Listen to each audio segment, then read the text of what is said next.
Good morning my dear students. इस video में आप जो देखने जा रहे हैं कि ये जो चैप्टर है वो एसएसटी का है। किसका है? ये एसएसटी का चैप्टर है और ये क्लास 8th के लिए है। किसके लिए है? 8th के लिए। SST social study for class 8th। ये आपकी क्लास 8th के लिए है। तो इसमें चैप्टर का नाम है आपके natural vegetation and wild life resources. तो नेचुरल वेजिटेशन होते क्या हैं? तो नेचुरल वेजिटेशन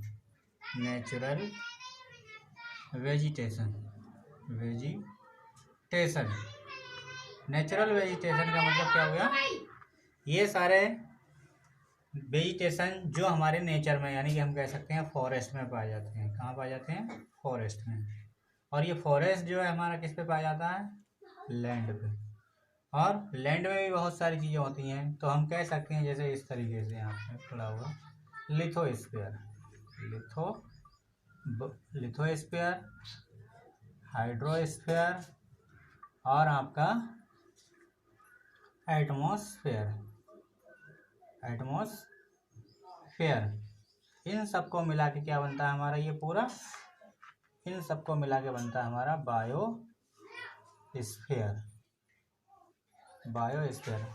बायोस्फीयर में क्या होता है? आपके लिविंग बीइंग्स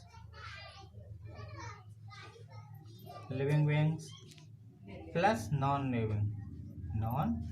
लिविंग, ये सभी जो है एक दूसरे से क्या करते हैं? इंटरडिपेंडेंट है। क्या है? इंटरडिपेंडेंट है एक दूसरे के ऊपर। और हम कह सकते हैं कि एक दूसरे के ऊपर डिपेंड है, मीन्स एक दूसरे की जो है आवश्यकताओं की पूर्ति करते हैं। और इसी को क्या बोलते हैं? इकोसिस्टम। यानी कि लिविंग नॉन लिविंग एक दूसरे पे इंटरडिपेंड है। जैसे एनिमल जो है ईट करते हैं, ईट टू प्लांट। और जो प्लांट्स होते हैं वो एनिमल से क्या लेते हैं? CO2 लेके फोटोसिंथेसिस प्रोसेस के द्वारा क्या करते हैं? अपनी फूड को प्रिपेयर करते हैं। फोटोसिंथेसिस के द्वारा जो है फूड को प्रिपेयर करते हैं। तो ये एक दूसरे के ऊपर डिपेंड होते हैं। इसको बोलते हैं क्या? इकोसिस्टम। इसको बोलते हैं क्या? इसको बोलते हैं इकोसिस्टम। इसे बोलते हैं इकोसिस्टम। तो आपको समझ में आएगा इकोसिस्टम क्या है? यानी कि लिविंग और नॉन लिविंग जो है एक दूसरे से इंटर रिलेटेड है। यानी कि प्लांट से एनिमल और एनिमल से प्लांट जो है एक दूसरे के को रिलेटेड है, इंटर रिलेटेड है। That is your ecosystem. तो इकोसिस्टम में आपने देखा। फिर है आपका नेचुरल वेजिटेशन। तो नेचुरल वेजिटेशन में आता क्या क्या है? Vegetation is a cluster of plants species growing together in a certain region. यानी कि क्या है? एक स्पेसीज, प्लांट की एक पूरा ग्रुप होता है, उसको नेचुरल वेजिटेशन बोलते हैं। The species germinate, grow and exist together depending on climatic conditions like temperature and moisture. यानी जो भी वेजिटेशन है वो हमारा टेम्परेचर पर और क्लाइमेट पर डिपेंड करता है। Vegetation is a valuable resources for us. It produces oxygen we breathe. जैसे मैंने बताया कि प्लांट से हमें क्या मिलता है? ऑक्सीजन भी मिलती है। यहाँ से हमें फूड भी मिलता है। तो ये सब मिलती हैं। और प्लांट जो है हमसे क्या लेते हैं? कार्बन डाइऑक्साइड लेते हैं। तो ये एक दूसरे से इंटर रिलेटेड है। उसके बाद आपका आता है नेचुरल वेजिटेशन में वाइल्ड लाइफ। तो वाइल्ड लाइफ क्या होती है? जैसे वाइल्ड लाइफ का मतलब जंगल में रहने वाले सारे एनिमल्स। जैसे बियर, आपका डियर, एलिफेंट, लॉयन, टाइगर, ये सब आपके क्या हैं? वाइल्ड लाइफ में रहने वाले एनिमल हैं। इसके अलावा insect. Wild life ranges from the single celled amoeba. यानी कि यहाँ पे छोटी सी चीज़ से लेके बड़ी से बड़ी चीज़ मिलती है। यानी अमीबा से लेके आपका क्या मिलता है? व्हेल, या हम कहें कि आपकी डॉल्फिन या डायनासोर तक हमें यहाँ पे मिलता है। तो अमीबा यानी जो हमारा सिंगल सेल एनिमल होता है, जैसे आप साइंस में पढ़े होंगे। उसके अलावा इसमें birds insect as well as the aquatic animal, यानी कि जो एक्वाटिक एनिमल कौन से होते हैं, the animal which live on land, live on land, यानी उन्हें क्या बोलते हैं, एक्वाटिक एनिमल। ठीक, तो इसमें ये सांप के there is a close relation between the wildlife and vegetation in the region. जैसे अभी बताया था कि क्लोज रिलेशनशिप होता है वाइल्ड लाइफ और वेजिटेशन के बीच में। Natural vegetation of a place is suitable habitat. फिर मिल्क, अब हमें इनसे मिलता क्या क्या है, मिल्क है, बुल है, ETC are provided by the wildlife. Insect like bees provide honey, यानी कि छोटी छोटी हनी भी होती हैं, उनसे हमें हनी मिलता है। तो बहुत सारी चीज़ें हमें यहाँ से देखने को मिलती हैं या हमें प्राप्त होती हैं, जो कि हमारी आवश्यकताओं की पूर्ति करती हैं। फिर है डिस्ट्रीब्यूशन ऑफ नेचुरल वेजिटेशन। तो जो आपका distribution of natural vegetation, distribution मतलब यानी कि उसको जो है डिवाइड करा गया है, नेचुरल वेजिटेशन है उसको जो है डिवाइड करा गया है। तो ये डिवाइड किस पे करा गया है, आप देख सकते हैं। तो ये on the basis of the broadly divided on the basis of the moisture and temperature. तो मॉइस्चर और टेम्परेचर के बेस पे जो है इसको डिवाइड करा गया है। और इसमें जो मेन इसके पार्ट हैं वहाँ पे कौन से हैं, फॉरेस्ट, क्या है, फॉरेस्ट, ग्रासलैंड, ये ऑन द बेसिस ऑफ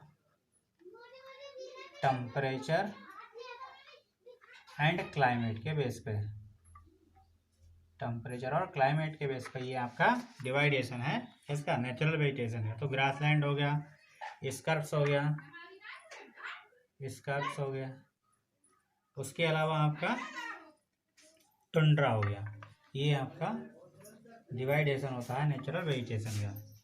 फिर in the area of heavy rainfall, तो आपने देखा होगा जहाँ पे बहुत ज़्यादा हैवी रेनफॉल, जहाँ पे आपकी हैवी रेनफॉल होती है वहाँ पे जो है बहुत ज़्यादा प्लांट होते हैं, यानी कि मोर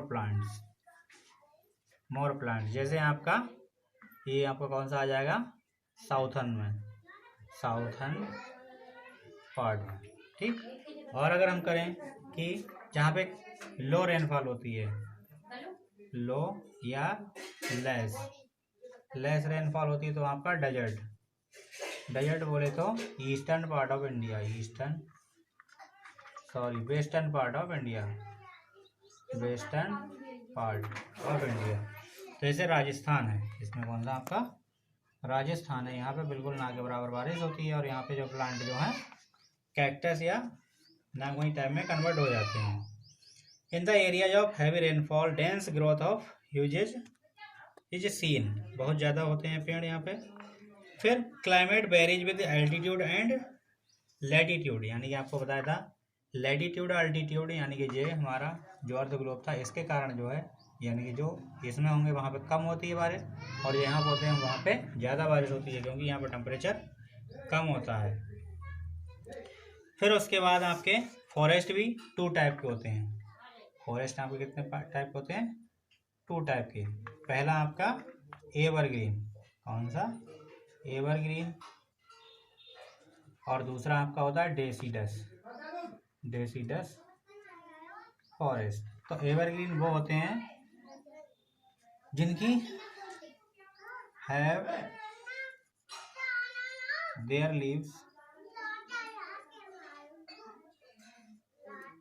होल ईयर, यानी कि जिनकी पत्तियां पूरे साल रहती हैं, उनकी जो है लेफ्ट देयर लीव्स, क्या करते हैं ये अपनी पत्तियों को left leaves for a particular season, particular season में ये अपनी पत्तियां जो है गिरा देते हैं, क्योंकि इनसे जो है मॉइस्चराइज इसकी कम ना हो, इसीलिए जो है अपनी पत्तियों को एक साल में एक बार गिरा देते हैं। वो इसलिए वजह गिरा देते हैं जिससे इनको जो पानी है वो कम ना हो। फिर है conservation of natural vegetation and wild life. तो हमें इसे कंजर्व कैसे करना है, तो कंजर्व करने के लिए हमें क्या करना पड़ेगा, वही ये सब, यानी कि हमें ओवर ग्रेजिंग से बचना होगा। ओवर ग्रेजिंग से बचना है। और आपने सुना होगा सरकार के द्वारा वन महोत्सव प्रोग्राम हर वर्ष चलाया जाता है। वन महोत्सव जो कि हर बार जुलाई में प्लांटिंग की जाती है। और वाइल्ड लाइफ को बचाने के लिए हमें क्या करना पड़ेगा? मोर प्लांटिंग करनी पड़ेगी। अगर मोर प्लांटिंग होगी तो हमारी जो वाइल्ड लाइफ है वो एज इट इज बनी रहेगी। अब इकोसिस्टम में बैलेंस भी बनाए रखने के लिए इन सारी चीज़ों की आवश्यकता होती है। यानी कि ज़्यादा से ज़्यादा आपके मोर प्लांट होंगे तो आपके मोर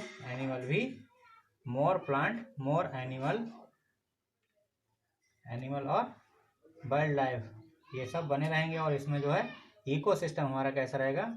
इकोसिस्टम हमारा बैलेंस रहेगा। कैसा रहेगा? बैलेंस रहेगा। अगर इन दोनों में से किसी एक की भी कमी हो जाती तो एनवायरनमेंट में डिसबैलेंस क्रिएट हो जाता है। The national environment awareness campaign is organised every year under the different themes to create awareness to save our forest and wildlife. यानी सरकार द्वारा राष्ट्रीय इन्वायरमेंट जागरूकता अभियान हर वर्ष चलाया जाता है। इससे वाइल्ड लाइफ और वेजिटेशन को बचाया जा सके। फिर conservation of creeks, lakes and wetland is necessary to save the precious resources from the depletion. यानी कि इनका कंजर्वेशन आवश्यक है, क्योंकि अगर ये नहीं बचाएंगे तो इनका डिप्लीशन यानी कि समाप्ति हो जाएगी। Hunting is strictly prohibited in the all types of areas. और जो हंटिंग यानी कि शिकार वाला है, लोगों का कुछ का पेशा होता है, उसे रोकना चाहिए। कल्टीवेशन है, ग्रेजिंग है, collection of forest product is permitted in a sanctuary but not in a national park. यानी कि जो ग्रेजिंग है, कलेक्शन ऑफ फॉरेस्ट प्रोडक्ट है, इस पर भी रोक लगानी चाहिए। फिर द मेजर एक्टिविटीज और objects of the biosphere reserve are to conserve diversity of plants and animals, to promote research on ecology and to provide facility for education, awareness and training। यानी कि हमें क्या करना चाहिए? इन्हें कंजर्व करने के लिए लोगों को जागरूक करना चाहिए, इस पर नए नए अध्ययन करने चाहिए और लोगों को नई नई शिक्षा देनी चाहिए और उन्हें जागरूक करना चाहिए कि जिससे हमारा वाइल्ड लाइफ बचा रहे। फिर forest in fire in California. एक बार क्या हुआ था? फॉरेस्ट यानी कि कैलिफोर्निया, कहाँ पे? ये कैलिफोर्निया में एक बच्चे ने माचिस के आग लगा दी थी जंगल में। और उसे पता था, छोटा था लेकिन उसे ये पता नहीं था कि अगर हम आग लगा दें तो यहाँ का जो फॉरेस्ट है वो ख़त्म हो जाएगा। उसे सिर्फ ये पता था कि अगर हम इसे जला दें तो इससे आग लग जाती है। फिर फॉरेस्ट फायर में बी कॉज्ड। फॉरेस्ट फायर यानी कि जंगलों में आग लग जाती है। फॉरेस्ट फायर जंगलों में आग लग जाती है, उसके बहुत सारे कारण होते हैं। तो जैसे परपजली बाई लोकल इनहेबिटेंट्स यानी कि वहाँ के रहने वाले जो लोग होते हैं उनके द्वारा भी लग जाती है, या carelessly by people due to heat generated in the litter. कुछ कभी कभी क्या है, केयरलेसली लोग रहते हैं, उनके कारण भी यहाँ पे आग लग जाती है। नेचुरली बाई लाइटनिंग यानी कभी कभी क्या होता है, प्राकृतिक रूप से नेचुरल कभी कभी लाइटनिंग होती है, जब बारिश होती है, थंडरिंग होती है, उसके कारण भी आग लग जाती है। फॉरेस्ट फायर में भी प्रिवेंटेड, इसको रोका जा सकता है। Educating near by and visiting people यानी कि जो यहाँ पे आसपास रहते हैं या इस जंगलों में आते हैं उन्हें हमें एजुकेट करना चाहिए। Detecting the forest fires promptly by setting up well coordinated network of observation points and communication along with efficient ground patrolling.